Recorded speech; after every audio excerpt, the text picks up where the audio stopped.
రాజకీయ కుతంత్రాలు, ద్రోహాలు, ఆకలితో అలమటించే ప్రజలు. ఆ సమయంలో ఒక మహామేధావి ప్రజల కోసం నిలబడ్డాడు. ఆయన పేరు చాణక్యుడు. అతని శిష్యుడు చంద్రగుప్త మౌర్యుడు. ఈరోజు మనం వినబోయేది డబ్బు గురించిన చాణక్యుడి గాథ. మొదటి భాగం, డబ్బు అంటే ఏమిటి? ఒకరోజు చంద్రగుప్తుడడిగాడు, ఆచార్యా, రాజ్యాన్ని నడపడానికి డబ్బు ముఖ్యమా లేక ధర్మమా? చాణక్యుడు చిరునవ్వు నవ్వాడు. డబ్బు లేకుండా రాజ్యం నడవదు, కాని ధర్మం లేకుండా డబ్బు నిలవదు. అతను నేలమీద ఒక గీత గీసి చెప్పాడు, డబ్బు ఒక ఆయుధం, దాన్ని ఎలా వాడాలో తెలిసినవాడే రాజు. రెండవ భాగం, రైతు కథ. ఒక చిన్న గ్రామంలో ఒక రైతు ఉండేవాడు. అతను కష్టపడి పంట పండించేవాడు. కాని పన్నులెక్కువ, అధికారుల దోపిడీ, అతనింట్లో ఆకలి. చంద్రగుప్తుడు కోపంగా అన్నాడు, ఇలాంటి వాళ్ళని శిక్షించాలి. చాణక్యుడన్నాడు, కోపంతో రాజ్యం నిలవదు, సరైన విధానంతోనే నిలుస్తుంది. అతను పన్నుల వ్యవస్థ మార్చించాడు, అవినీతి అధికారులను తొలగించాడు.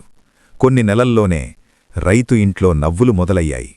చాణక్యుడు చెప్పాడు, ప్రజల దగ్గర డబ్బు ఉంటేనే రాజ్యం బలపడుతుంది. మూడవ భాగం, దోపిడీ వ్యాపారి. మగధలో ఒక ధనవంతుడు వ్యాపారి.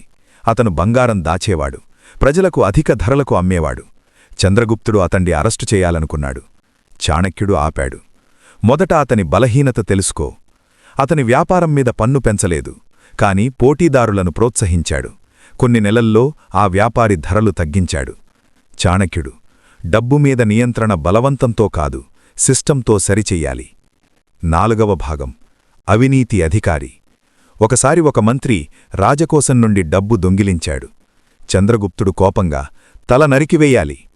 చాణక్యుడు ప్రశాంతంగా అన్నాడు, ఒకరిని చంపితే భయం వస్తుంది, సిస్టం మారిస్తే అవినీతి పోతుంది.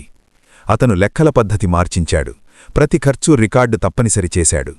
బోధ, పారదర్శకతే డబ్బు రక్షణ. ఐదవ భాగం, చాణక్యుడి రహస్యం. ఒక రాత్రి చంద్రగుప్తుడు చూశాడు, చాణక్యుడు 2 దీపాలు వాడుతున్నారు.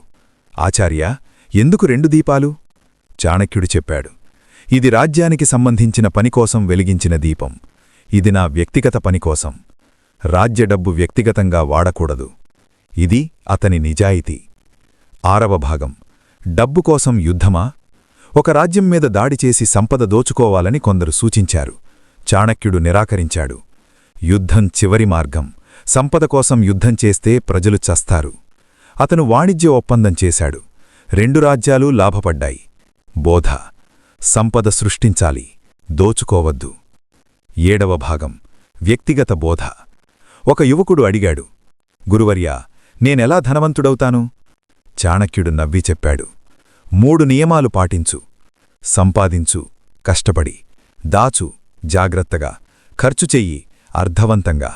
డబ్బు నీకు సేవ చెయ్యాలి, నువ్వు డబ్బు బానిస అవ్వకూడదు. క్లైమాక్స్. చివరగా చంద్రగుప్తుడు అడిగాడు, ఆచార్యా, డబ్బు శక్తా? చాణక్యుడు చెప్పాడు, లేదు, జ్ఞానం శక్తి, ధర్మం రక్షణ, డబ్బు సాధనం. సాధనం చేతిలో ఉంటే రాజు, సాధనం మనసులోకి వస్తే బానిస. ముగింపు మోరల్, డబ్బు చెడు కాదు, దాన్ని ఎలా వాడాలో తెలియకపోవడమే చెడు. చాణక్యుడి బోధ మనకు చెబుతోంది, సంపద సృష్టించు, ధర్మంతో నడుచుకో, ప్రజల శ్రేయస్సే లక్ష్యం చేసుకో. అప్పుడే నిజమైన విజయము.